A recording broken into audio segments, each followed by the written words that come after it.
वरदे हरिविठ्ठल श्री ज्ञानदेव तुकाराम.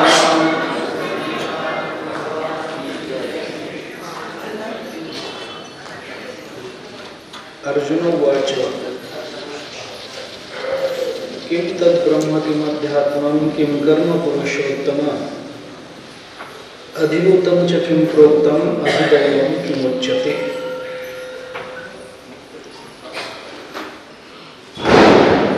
श्री चैतन्य प्रतिष्ठानच्या वतीने आयोजित या प्रातिवार्षिक प्रवचनमालेच्या या वर्षीच्या प्रथम सत्राला आपण आरंभ करतो आहोत. याकरता उपस्थित प्रतिष्ठानचे सर्व पदाधिकारी आणि आपण सर्व श्रोते, संत सज्जन, माता भगिनी आपल्या सर्वांच्या चरणी नतमस्तक होतो. यावर्षी आपल्याला 8व्या अध्यायाचा थोडासा विचार करायचा आहे. हा 8वा अध्याय अक्षर ब्रह्मयोग नावानं सुपरिचित आहे.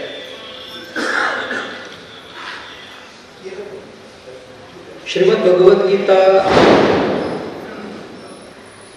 हा मानवी जीवनाचं सर्वांगीण कल्याण करणारा ग्रंथ आहे. भगवंतांनी अर्जुनाला रणांगणावर केलेल्या उपदेशामध्ये कर्तव्य, ज्ञान, उपासना या सगळ्या संकल्पनांचा समन्वय मानवी जीवनामध्ये कशा पद्धतीने करता येऊ शकतो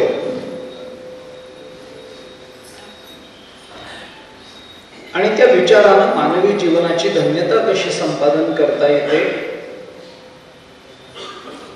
या संबंधाने जो उपदेश केला, जी भूमिका सांगितली ती म्हणजे श्रीमद भगवद्गीता आहे. मनुष्य म्हणून माणसाचं जे काही वेगळेपण आहे ते वेगळेपण हे फक्त कर्मात नाही आहे, ते वेगळेपण फक्त भावनेत नाही आहे, ते वेगळेपण आहे ज्ञानामध्ये, ते वेगळेपण आहे विचारामध्ये.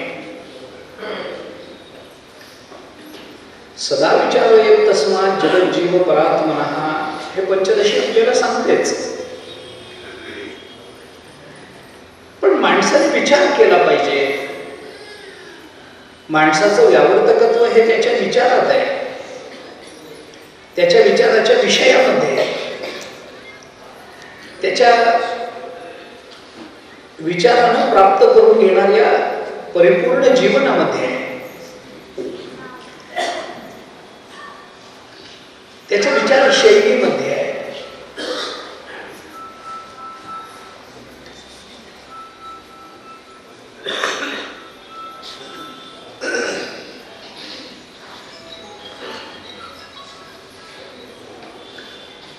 विचार नाही नर खर तो कैसा, पाठीव आहे ज्ञानभार लगड जैसा, असं तुकोबराने म्हटलंय. आम्ही कशाचा विचार करतो? आमच्या विचाराचे विषय काय असले पाहिजे? आम्ही विचार करतो एवढ्यातच आमचं मनुष्यत्व मर्यादित नाहीये. आमच्या विचाराचे विषय काय आहेत? आमच्या विचाराची शैली काय आहे? या गोष्टींना विशेषत्वाने महत्व आहे. मनुष्य म्हणून जन्माला येणं हे कदाचित आपल्या कर्मावर अवलंबून आहे. आम्ही कर्म करतो, त्या कर्मातून पापपुण्याची समानता निर्माण होते. इष्टम अनिष्टम मिश्रंच अशा पद्धतीने आपल्याकडून कर्म घडतात. त्याच्यातल्या पुण्यकर्मानं किंवा पुण्याच्या आधिक्यानं आम्हाला उत्तम योनी मिळते, पापाच्या आधिक्यानं आम्हाला अधम योनी मिळते आणि पाप पुण्याच्या समानतेमध्ये आम्हाला मनुष्य योनी प्राप्त होते. अशा पद्धतीचं चिंतन गीतेने आपल्याला 18व्या अध्यायामध्ये बोलून दाखवलंय. त्यामुळे आम्ही माणूस म्हणून जन्माला येतो हे कदाचित आमच्या कर्माचा परिणाम. त्याच्यातल्या पापपुण्याची समानता साधण्याकरता काय करावं लागतं, ती कोणती कर्म करावी लागतात, हा विषय स्वतंत्र आहे. आणि कोणीही मनुष्य जेव्हा कर्म करतो तेव्हा ते कर्म करत असताना आपल्या जीवनामध्ये निर्माण झालेल्या पापपुण्याचा हिशोब जीवाला स्वतःला आपल्याकडे ठेवता येत नसतो.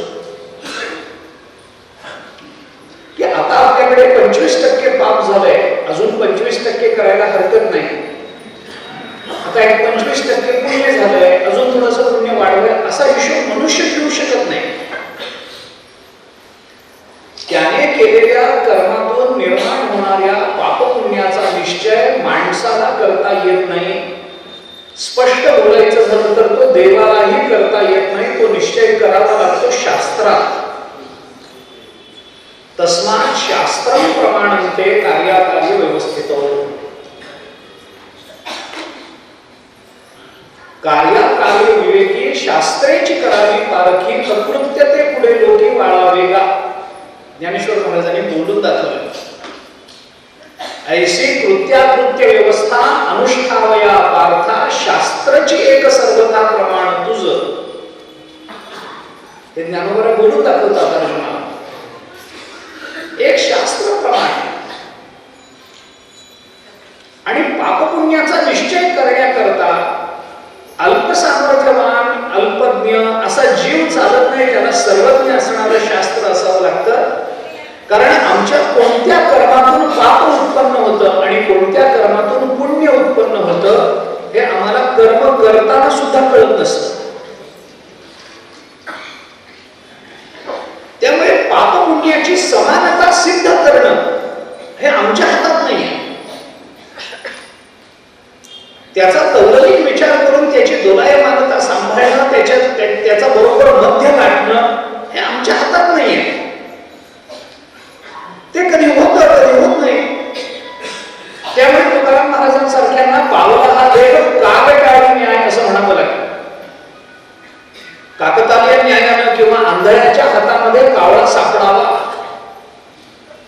असा क्वचित कधीतरी मानवी देह आपल्याला प्राप्त होतो. कारण ते पाप आणि पुण्याची समानता कोणत्या जन्मामध्ये सिद्ध होईल हे आम्हाला ठरवता येत नाही. आम्ही ठरवलंय, आम्हाला साधता येत नाही. मानवी देह आम्हाला कर्मानं जरी मिळत असला तरी कर्मानं प्राप्त होणाऱ्या मानवी देहाची धन्यता हे आम्हाला नुसत्या कर्मानं सिद्ध करून घेता येणार नाही. त्याच्याकरता ज्ञान असावं लागतं, त्याच्याकरता विचार असावा लागतो. जन्माला आलो कर्मावर हे बरोबर आहे, पण जीवनाची धन्यता नुसत्या कर्मात नाही, त्याला काहीतरी विचार लागतो. कर्माचे डोळे ज्ञान ते निर्दोष व्हावे ही ज्ञानेश्वर महाराजांची भाषा आहे. त्याला ज्ञान कर्म उपासना यांचा समन्वय असावा लागतो. नुसत्या समुच्चयामध्ये होत नाही. अद्वैत वेदांत कर्म ज्ञान आणि उपासनेचा समन्वय मानणारा संप्रदाय आहे. तो नुसता समुच्चय मानत नाही. अद्वैताला सोडून बाकीचे जे संप्रदाय आहेत ते कर्म ज्ञानाचा समुच्चय मानतात.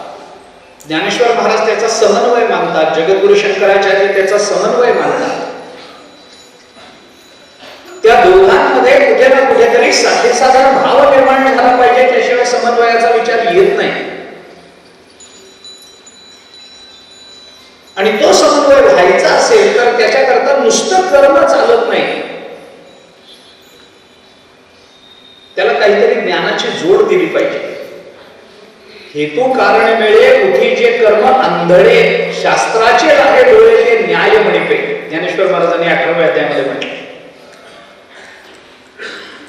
नाहीतर आंधळे डोळे कर्माला आहेच आहे. मनुष्य कर्म करतो, काय फळ डोळ्यासमोर ठेवून करतो, पण ते फळ मिळतच याची शाश्वती त्याला तो स्वतः सुद्धा देऊ शकत नाही. पुण्य संपादना करता मी काहीतरी पुण्य कर्म करतो असं म्हणून कर्माकडे प्रवृत्त झालेल्याला पुण्य याची शाश्वती करता सुद्धा देऊ शकत नाही.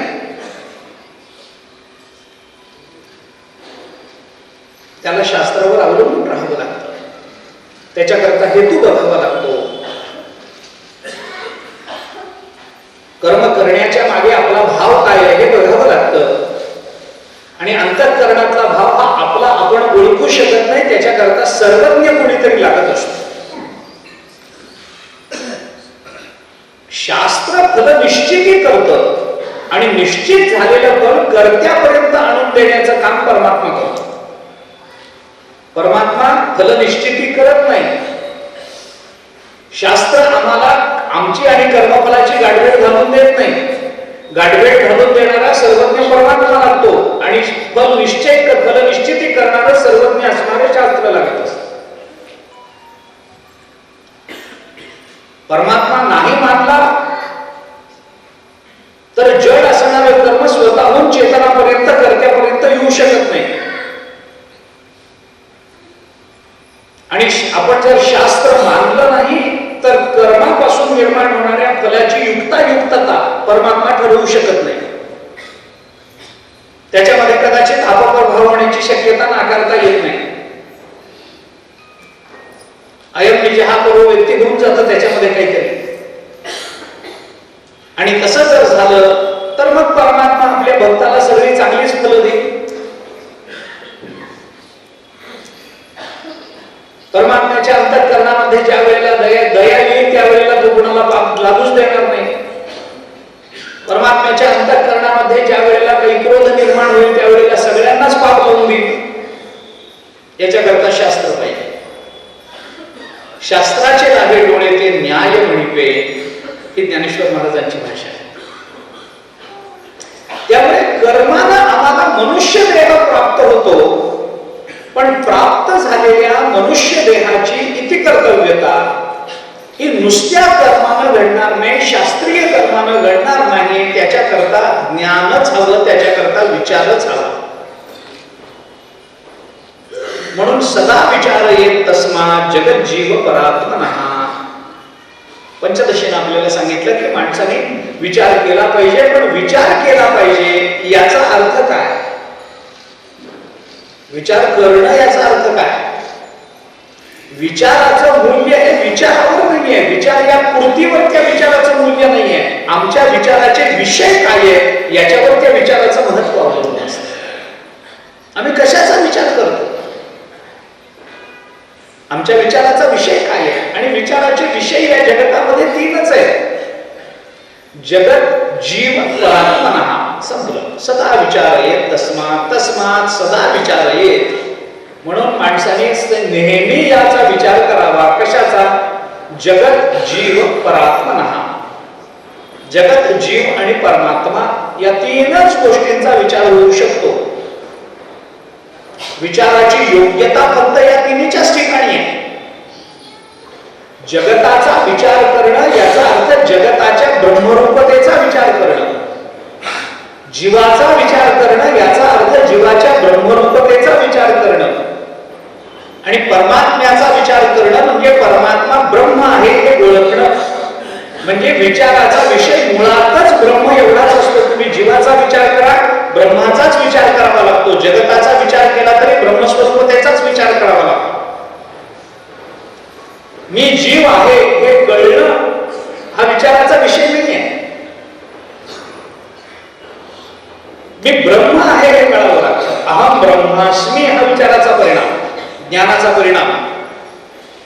अयमात्मा ब्रह्म तत्वमसी ही महावाक्य जी आम्हाला जीव ब्रह्मैक्य प्रतिपादन करतात, हा विचाराचा विषय. जगाचा विचार करा. जगाचा विचार करा म्हणजे काय करा? हे जग वैविध्यानं नटलेलं आहे. या जगतामध्ये अमुक आहे, या जगतामध्ये नदी नाले आहेत, या जगतामध्ये डोंगर पर्वत आहेत, या जगतामध्ये अमुक आहे, या जगतामध्ये करते बोलते. अरे जगताचं सामान्य रूप झालं जे कुणाच्याही लक्षात येऊ शकतं. जगताचं स्वरूप मांडत असताना जगद्गुरु शंकराचार्यांनी जन्माद्यस्य यतः या सूत्रावर भाष्य करत असताना जगताचं स्वरूप मांडलेलंच आहे.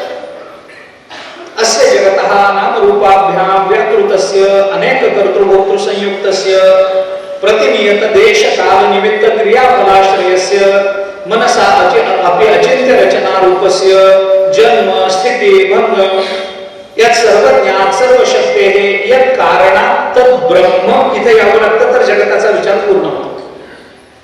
जगताला जगत म्हणून ओळखणं हा विचार नाही. जगताचा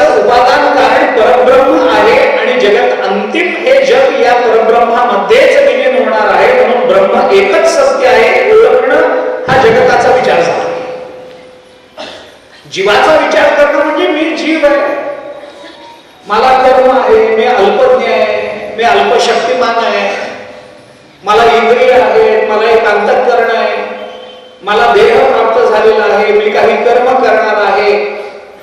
करता येणे नामे बोलीचे जीव. ज्ञानेश्वर महाराजांनी आपल्याला 18व्या अध्यायामध्ये अधिष्ठानं तथा करता करणंच पृथक विधम विविधाश्च पृथक चेष्टा दैवम चैवात्र पंचमम याच्यामध्ये करता येणे नामे बोलीचे जीव ज्ञानेश्वर महाराजांनी म्हटलं. जीव मी जीव आहे हे ओळखण्याकरता मला काही कुठल्या विद्यापीठाची पदवी घ्यावी लागत नाही, याच्याकरता मला कुठल्या प्रवचनाला जाऊन बसावं लागत नाही, याच्याकरता काही पाठ घ्यावे लागत नाही, त्याच्याकरता वेदांताचे ग्रंथ सोडवावे लागत नाही. मी जीव आहे, हे जग आहे हे ओळखण्याकरता काय बुद्धिमत्ता लागते? कुणालाही कळतं. मी जीव आहे हे कळणं हा विचार नाही. माझ्या अनुभवाला येणारी बाह्य रूपानं व्यवहार दृष्टीनं मला अनुभवाला येणारी जीवदशा ही वास्तविक नसून माझं स्वरूप जे ब्रह्मरूप आहे ते वास्तव आहे. म्हणून मी जीव नसून मी ब्रह्म आहे हे कळणं हा विचार झाला. म्हणजे विचाराचा विषय जरी जगत सांगितला असला तरी विचाराचा विषय जगत नाही आहे. स्थूल दृष्टीनं दिसणारे जगत हा विचाराचा विषय नाही आहे. स्थूल दृष्टीनं दिसणाऱ्या या दृश्य जगताच्या मागे लपलेलं अधिकरण रूपानं असणारं जे ब्रह्म नावाचं तत्व आहे त्याचा परिचय करून घेणं हे जगताचं ज्ञान झालं. आपण ज्ञानेश्वर महाराजांची आरती म्हणतो ना, प्रकट गुह्य बोले विश्व ब्रह्माची केले, विश्व ब्रह्माची केले हे महत्वाचं. विश्व ब्रह्माची ज्ञानोबारांनी केले म्हणजे काय? ज्ञानोबारा अवताराला येण्याच्या आधी हे विश्व ब्रह्म नव्हतं का? ते आधीपासूनच ब्रह्म आहे. ज्ञानोबारांच्या आधीपासूनच हे विश्व ब्रह्म आहे. आपण विरोधवाद मानणारी मंडळी आहोत अद्वैत वेदांत दृष्टीनं. त्यामुळे विश्वाची ब्रह्मरूपता आपल्याला अध्याहूत आहे. हे विश्व ब्रह्म आहेच आहे, पण आम्हाला कळत नव्हतं म्हणून प्रकट गुह्य बोले. ते गुह्य आम्हाला प्रकट रूपाला ज्ञानोबारांनी बोलून दाखवलं.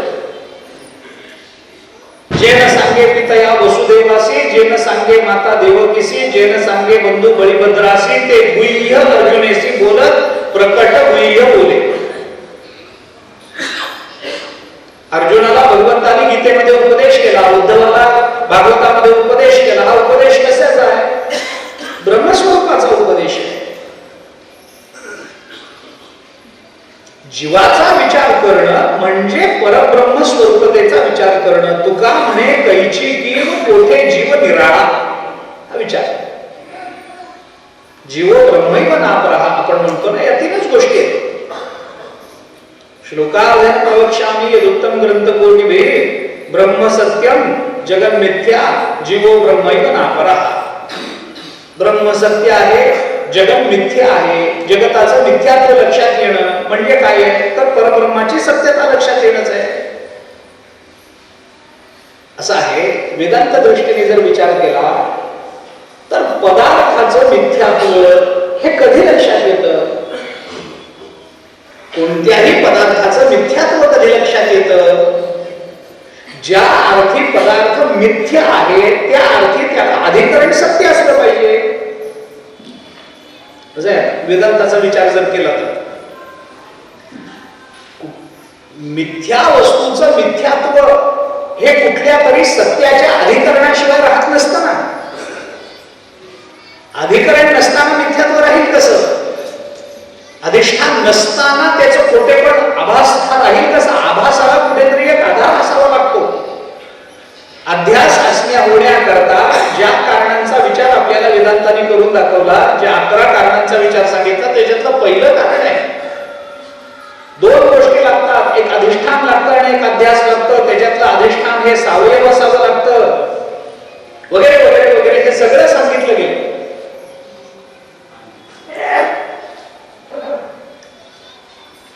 जर जग मिथ्या आहे हे सांगायचं आहे तर त्याला अधिकरण काहीतरी पाहिजे ना.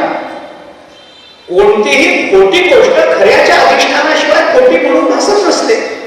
तुम्ही विचार करून बघा. अधिकरण नसताना, आधार नसताना कोणतीही गोष्ट आम्हाला खोटी म्हणून भासणार नाही आणि कोणत्याही खोट्या गोष्टीला खरा आधार लागत असतो. खोट्या गोष्टीला आधार नेहमी खऱ्याचा असतो. आणि मग जगताचं मिथ्यात्व लक्षात घ्यायचं म्हणजे काय करायचंय तर परब्रह्माचं सत्यत्व लक्षात घेणं हेच जगताचं मिथ्यात्व लक्षात घेणं. अध्यस्थाची यथार्थ जाणीव होणं काय किंवा अधिष्ठानाची जाणीव होणं काय याच्यामध्ये बोध होणार आहे. तो अधिष्ठानाचा होणार, तो सत्य रूपानं होणार, निवृत्ती होणार ती अध्यस्थ रूपानं होणार. अध्यस्थ हे नेहमी मिथ्या असणार, त्याची निवृत्ती होणारच आहे. आमच्या विचारांना आम्ही लवकर बोलून घेऊ शकू एवढंच आहे. नाही मिथ्यात्व लक्षात आलं तर झालं, संसरण चालूच आहे. किती वेळा जन्म यावे नित्य व्हावे म्हणजे चालूच आहे. उपजेते नाशे नाशे पुनरपी दिसे घटिका यंत्र जैसे परिभ्रमेगा जातसे ध्रुव मृत्यू ध्रुवम जन्म मृतस्य चालूच आहे, बंद पडत नाही. व्यवस्था आहे.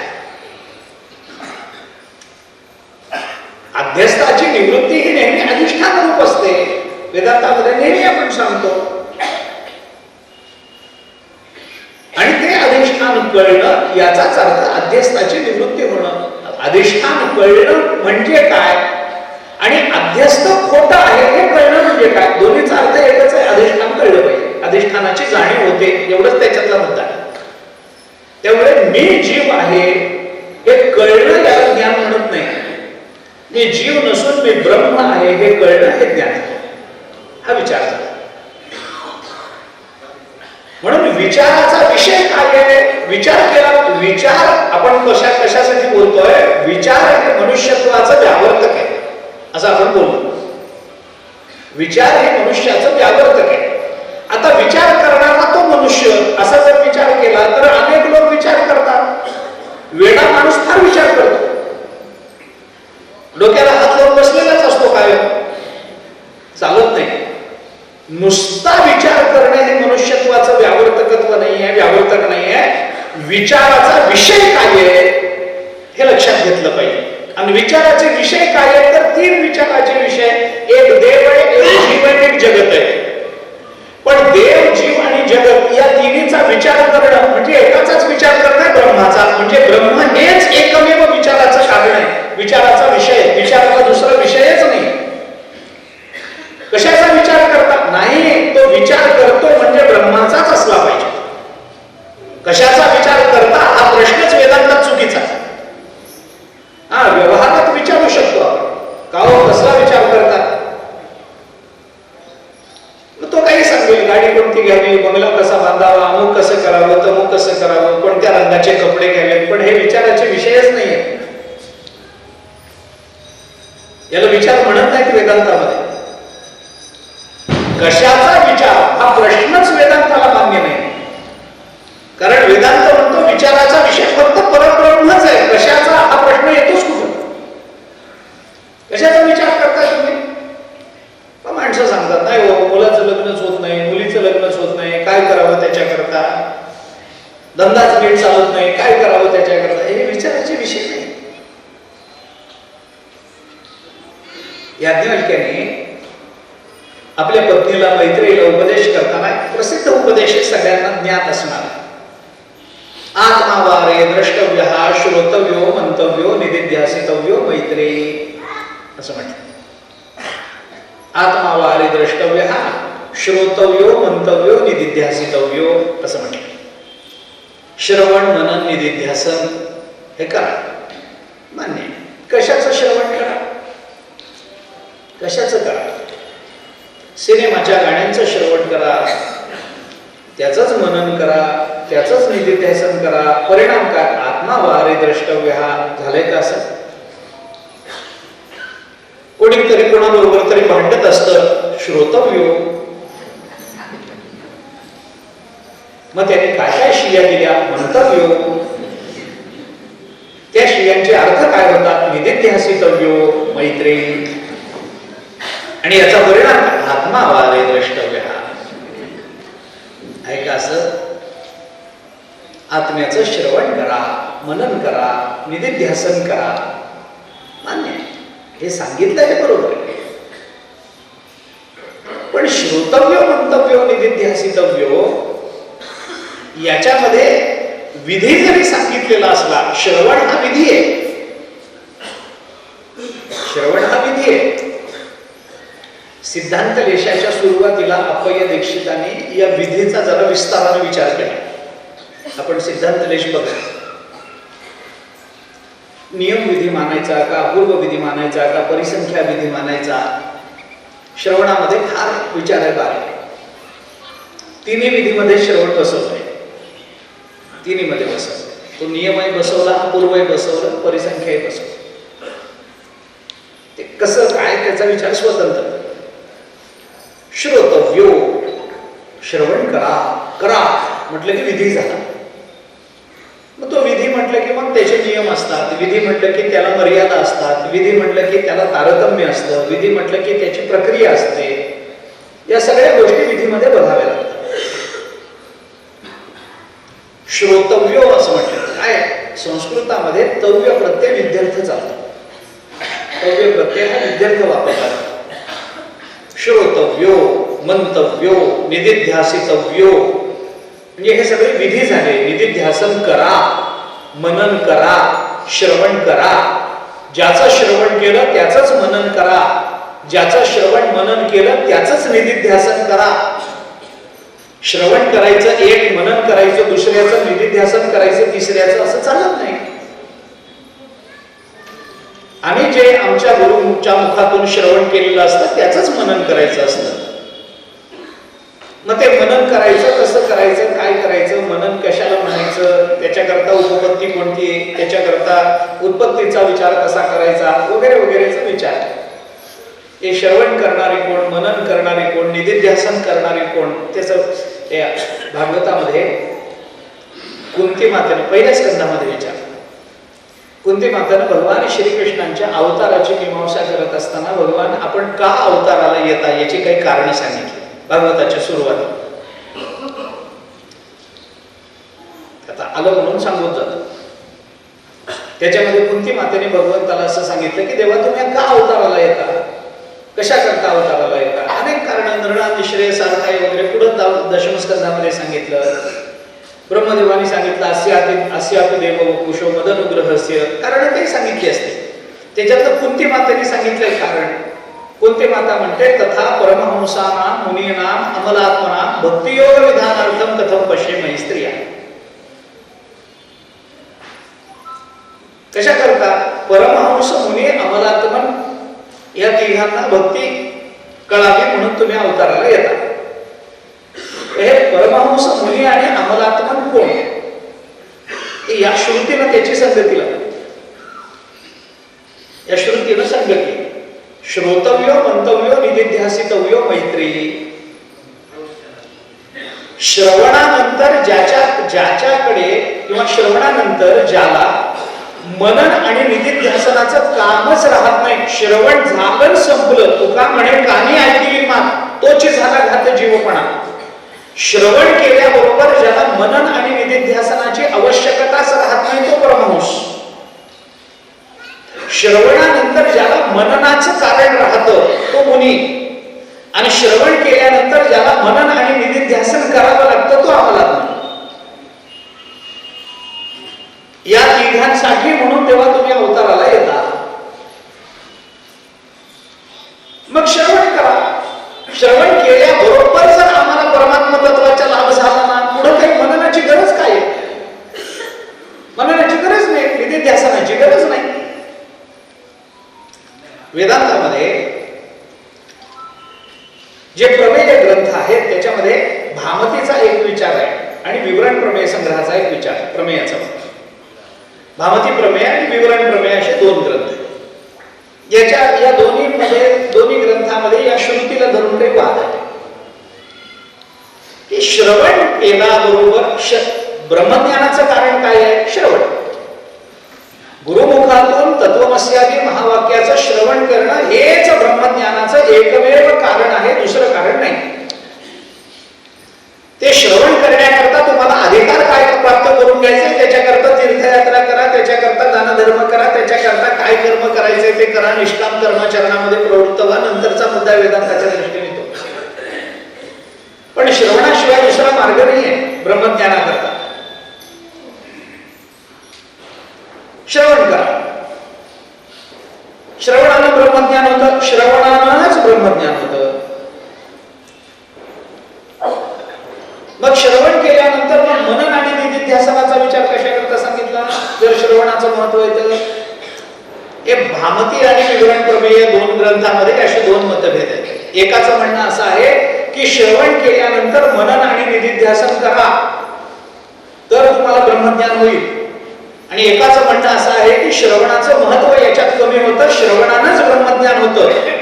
मग मनन आणि निधिध्यासनाला व्यर्थत्व येतं, त्याचं काय करायचं? त्यांनी उत्तर दिलं, श्रवण केल्यानंतरही आपल्याला न झालं तर त्या ब्रह्मज्ञानामध्ये येणाऱ्या प्रतिबंधाच्या निवृत्ती करता मनन निधिध्यासन करा. तुम्हाला ज्ञान झालंय श्रवणानंच, मनन निधिध्यासनाची गरजच नाही खरं जर म्हटलं तर. आता हा तव्य प्रत्यय विद्यार्थ या अर्थाने लावला जातो संस्कृतामध्ये बघितलं. पण तव्य प्रत्ययाचा विचार करताना अजून एका कारणाने तव्य प्रत्यय संस्कृतामध्ये वापरला जातो. तव्य प्रत्यय जसा विद्यार्थ वापरला जातो ना, तसा तव्य प्रत्यय हा अनेक वेळेला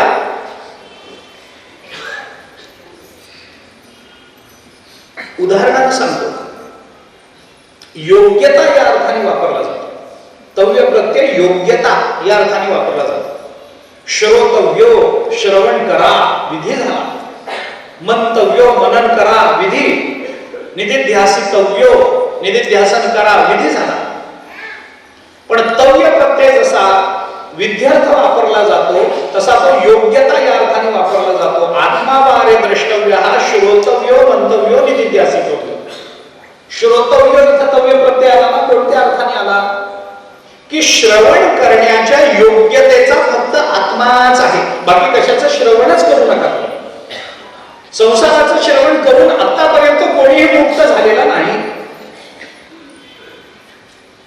संसार फार वाईट आहे, संसार असा आहे, संसार तसा आहे, संसार फार चांगला आहे, संसाराचं असं आहे, संसाराचं स्वरूप तसं आहे, तो मिथ्याचं आहे का सत्याचं आहे, तो व्यावहारिक सत्तेवर आहे का प्रातिभासिक सत्तेवर आहे का, त्याला पारमार्थिक सत्यत्व द्यायचं का न द्यायचं, याच्या चर्चेमध्ये कधीही ब्रह्मज्ञान होणार नाही. प्रपंचाबद्दल आपण, म्हणून तुकाराम महाराजांनी म्हटलंय, नका माझं पाशी बोलो प्रपंचाचे विषय. मला माझ्याजवळ येऊन तुम्ही प्रपंचाचं बोलूच नका. तुम्हाला बोलायचं असेल तर देवाबद्दल बोला, नाही तर माझ्याजवळ येऊ नका. आणि तुम्ही जरी बोललात तरी तुकोबरा म्हणतात, मी बोलणार नाही. बोलण्याची नाही आता देवाविण काही, आता देवाविण काही बोलण्याची नाही. देवाशिवाय आम्ही दुसरं काही बोलणार नाही. पण दुर्दैवाने संसारामध्ये राहणाऱ्या लोकांना संतांजवळ जाऊन संसाराबद्दलच बोलायचं असतं. तुकाराम महाराजांना मी मुक्त कधी होईल विचारणारे फार कमी भेटले. जगात सगळीकडे ही अडचण आहे.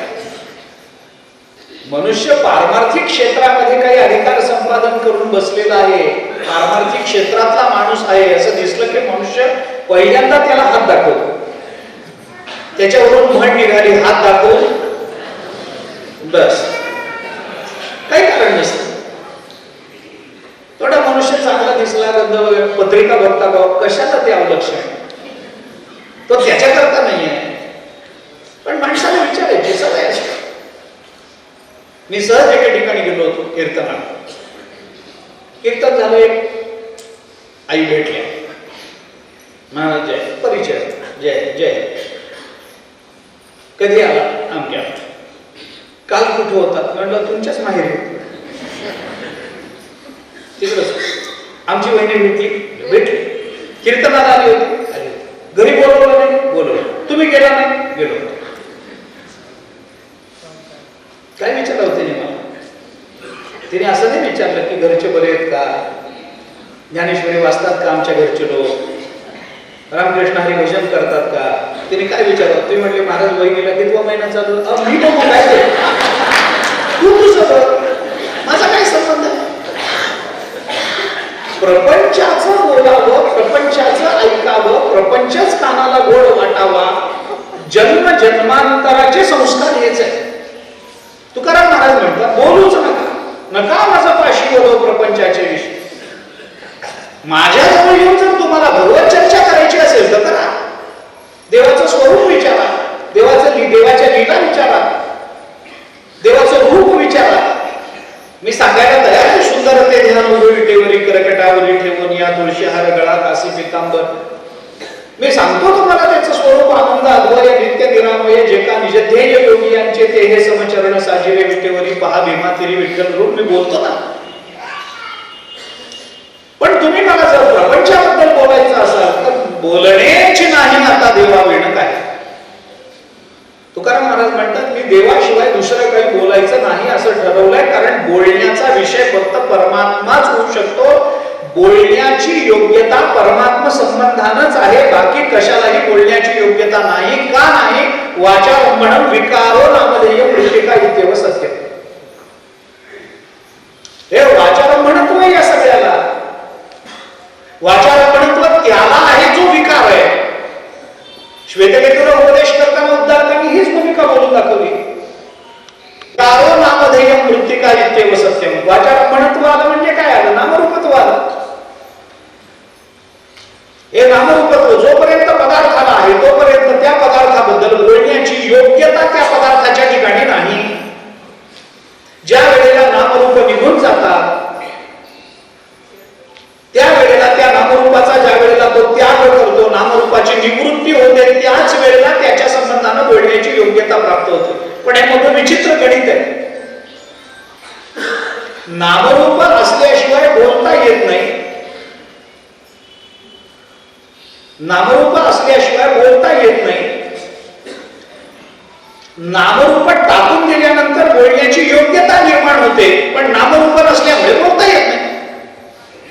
ज्या वेळेला योग्यता नसते त्यावेळेला माणसं त्याच्याबद्दल बोलतात, आणि ज्या वेळेला योग्यता येते त्यावेळेला त्याच्याबद्दल बोलू शकत नाही. नामरूप काही झालं तरी उपाधीच आहे ना. जडाची उपाधी काय सांगणार तुम्ही? नामरूप हेच सांगणार. निराभास नामरूप म्हणा पाहिजे तर. ईश्वराला जशी तुम्ही साभास माया उपाधी सांगता, जीवाला साभास अंतःकरण उपाधी सांगता, तशी जडाला उपाधी काय सांगता? निराभास नामरूप ही उपाधी सांगता. निराभास नामरूप ही जर जडाची उपाधी असेल तर ती उपाधी जोपर्यंत त्याच्या ठिकाणी आहे तोपर्यंत त्याच्याबद्दल बोलता येतं, पण बोलण्याची त्याच्या ठिकाणी योग्यता नाही. नामरूपाचा त्याग केल्यानंतर बोलण्याची योग्यता येते, पण बोलता येत नाही. प्रत्येक वेळेला असंच आहे. आपण थोडासा विचार त्या संबंधामध्ये करून बघितला तर मी काय सांगतो आपल्याला कळेल. थोडंसं स्पष्ट बोलतो त्या संबंधामध्ये. तुकाराम महाराजांचं चिंतन बघा आपण. तुकाराम महाराजांनी हे म्हटलंय देवाला, देवा लोकांनी मला शोधू नये असं काही, आता दिसू नये जना ऐसे करा नारायण. आता मी लोकांना दिसू नये असं माझ्या बाबतीत करा. वैकुंठ गमनाच्या प्रसंगामध्ये तुकोबारांनी देवाला प्रार्थना केली, आता मी लोकांना दिसू नये. पण दिसू नये म्हणजे तुम्ही करता काय? उपनिषदाने त्या संबंधामध्ये चिंतन केले. यथा नद्यः स्यन्दमानाः समुद्रे अस्थं गच्छन्ति नामरूपे विहाय. उपनिषदाने त्याला उदाहरण दिले. यथा नद्यः स्यन्दमानाः, प्रवाही असणारी नदी, समुद्रे अस्थं गच्छन्ति, ती समुद्राला जाऊन प्राप्त होते. समुद्राला ती नदी प्राप्त होते म्हणजे नेमकं काय होतं? तिचं पाणी संपून जातं काय?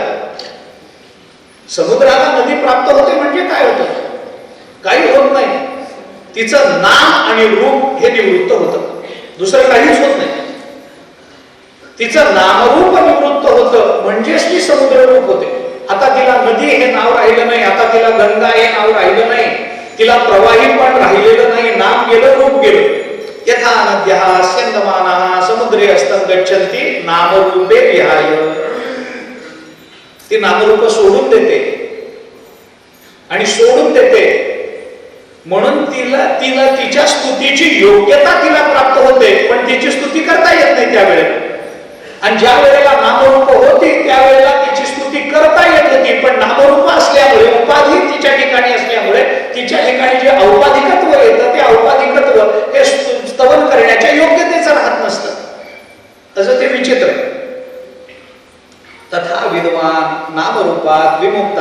परात् परम पुरुषम उपैति दिव्यम. उपनिषदाने आपल्याला सांगितलं तशा पद्धतीनं हा महात्मा सुद्धा आपल्या नामरूपाचा त्याग करतो. तथा विद्वान नामरूपात विमुक्तः, नामरूप सोडून देतो आणि काय करतो, परात् परम पुरुषम उपैति दिव्यम, आणि त्या दिव्य परात्पर अशा पुरुषाला तो प्राप्त होऊन जातो. उपनिषदाने चिंतन केलं. कशावरून निघालं हे सगळं? विचाराचा विषय काय असावा हे चाललं होतं, आणि विचाराचा विषय फक्त ब्रह्म आहे. म्हणून द्रष्टव्य हा श्रोतव्यो मंतव्यो निदिध्यासितव्यो, याच्यामध्ये तव्य प्रत्यय हा योग्यता या अर्थाने वापरला जातो. योग्यता कशाचं श्रवण करा? अरे श्रवण करण्याच्या योग्यतेचं परमात्मा सोडून या जगात दुसरं काही नाहीच आहे. कशाचं श्रवण करा सांगा? कशाचं श्रवण करा? देवाने आम्हाला जे काम दिले ते संसाराचं ऐकायला दिले. काय दिली? इंद्रिये, हात पाय कान, डोळे मुख बोलाया वचन, जेणे तू जोडसी नारायण, नासे जीवपण भवरोग. तुकोबाराय बोलतात, देवाने आम्हाला इंद्रिय दिली कशा करता? डोळे दिले कशा करता? संसार बघावा म्हणून नाही, देवाचं रूप बघावं म्हणून. आम्हाला कान दिले कशा करता? लोकांच्या शिव्या ऐकण्याकरता नाही, ज्ञानोबरायांच्या ओळी ऐकण्याकरता. देवाने आम्हाला आता हे सगळं कशा करतात? तर परमतत्वा करतात. कारण का? कारण ऐकण्याच्या योग्यतेचा तेवढा एकच आहे, दुसरं काही विषयच नाही. ज्याच्या ज्याच्याबद्दल आम्ही ऐकू ते आमच्या जीवनाचं कल्याण करणारं आहे काय, असा विचार केला तर बाकी काहीच नाही. संसाराबद्दल किती ऐकलं म्हणजे असं वाटतं की बस बस आता खूप समाधान मिळालं संसाराबद्दल ऐकून. दाखवा उदाहरण एखादं. सांसारिक श्रवणात चित्ताच्या धन्यतेच्या अनुभवाला किती महत्व आहे, आणि चित्ताच्या धन्यतेचे किती वेळेला आपल्याला अनुभव आले मला सांगा. मला काय, तुम्ही आपलं बघून घ्या, मला कशाला सांगा. माझा संसार मी तुम्हाला सांगितला, असं झालं तसं झालं, बायकोचं भांडण झालं, मी अमुक केलं, बायकोला दागिने आणले, मुलं असं म्हणाली, मुलांना हे शिक्षण मी दिलं, माझं असंच आहे, माझं तसंच आहे. तुम्हाला काय मिळालं? माझं ऐकून तुम्हाला काय मिळालं? उगी मी माझं सांगतोय, तुमचं ऐकून मला काय मिळालं? एक प्रश्न आहेच आहे, फक्त बोलत नाही एवढंच आहे. कुणाचा संसार ऐकून कुणाला काय मिळालं? तर काही मिळत नाही. या फळना चुंबिता फुलना पुरंबिता, जे काही पंडुसुता ते वृक्षची. हा 15वा अध्याय ज्ञानोबराय बोलून दाखवतात. या फळना चुंबिता, या संसार वृक्षाला फळ नावाची काही वस्तू येतच नाही. संसार सुखाला झाला असं म्हणणारे ज्ञानोबराय सोडले तर कोणी नाही जगात. मग ऐकण्याच्या योग्यतेचं काय आहे? तर संसार नाही, जग नाही, जीव नाही आहे. मग ऐकण्याच्या योग्यतेचं काय आहे? फक्त परमात्मा. श्रोतव्योक्तव्य हा प्रत्यय योग्यता या अर्थाने वापरला. मनन कशाचं करता? मनन कशाचं करता? ज्याचं श्रवण केलंय त्याचं मनन. संसाराचं मनन केलंय काय तुम्ही आतापर्यंत? संसाराला मनन करावंच लागत नाही, मननाकरता उपपत्ती लागत असते. आणि जगतातल्या सगळ्या उपपत्ती पुरवणारा संसारच आहे. तर ते अवघडच आहे.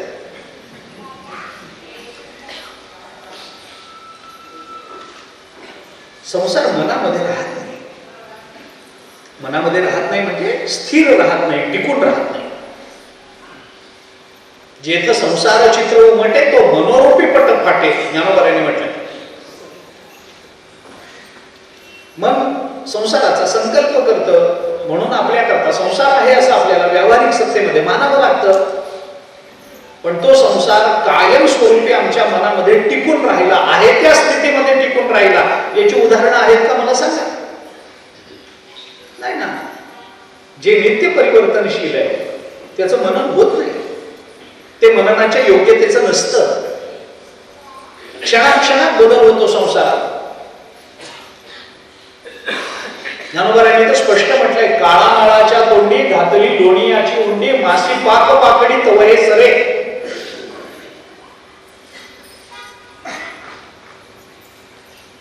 अग्नीमध्ये लोण्याचा गोळा टाकल्यानंतर त्याला वितळायला तरी फार वेळ लागेल, तेवढ्या वेळात तर संसार संपून जातोय. माशी पाख पाखणी, माशी पंख हलवेपर्यंत तेव्हा ते सरे कोडी वेळा घडे घोडे ज्ञानोबा आहे तर बोलून दाखवतात. माशी पंख हलवेपर्यंत कोट्यावधी वेळेला घडतून मोडतो. काय त्या संसाराचं कौतुक आहे, काय नित्यता आहे त्याच्या ठिकाणी. आपण नेहमी रोजच म्हणतो ऊर्ध्वपुरमदशाक अश्वत्थम प्राहुरव्ययम चंदांसी यस्य पर्णानि यस्तं वेद सवेदविद अधश्चोर्ध्वं प्रसृतास्तस्य शाखा. रोजच आहे म्हणणं, पण म्हणणंच आहे. म्हणणं रोजच आहे, पण म्हणणंच आहे, चालूच आहे ना. कुठे टिकला, कुठे टिकला. अश्वत्थ अश्व ज्ञानोबरांनी म्हटलंय या संबंधात. शिव म्हणजे उखा. अरे त्याला गतीच नाही, त्याला सत्ताच नाही. आजचा संसार उद्या नाही आहे, उद्या फार भूक गेलं. आजचा संसार तासाभराची नाही. मनोभूमिकेत बदल झालेले असतात, बुद्धिनिश्चयात बदल झालेले असतात, देहात बदल झालेले असतात, अंतःकरणाच्या अवस्थेमध्ये बदल झालेले असतात. नित्य बदलणार आहे. जे नित्य परिवर्तनशील आहे त्याचं मनन होत नाही. मनन हे नेहमी स्थिर तत्वाचं होतं. निधिध्यासन मननाचं होत असतं. मग श्रोतव्य, मंतव्य, निधिध्यासितव्य म्हणजे काय? श्रवणाची योग्यता फक्त ब्रह्मतत्वातच आहे, मननाची योग्यता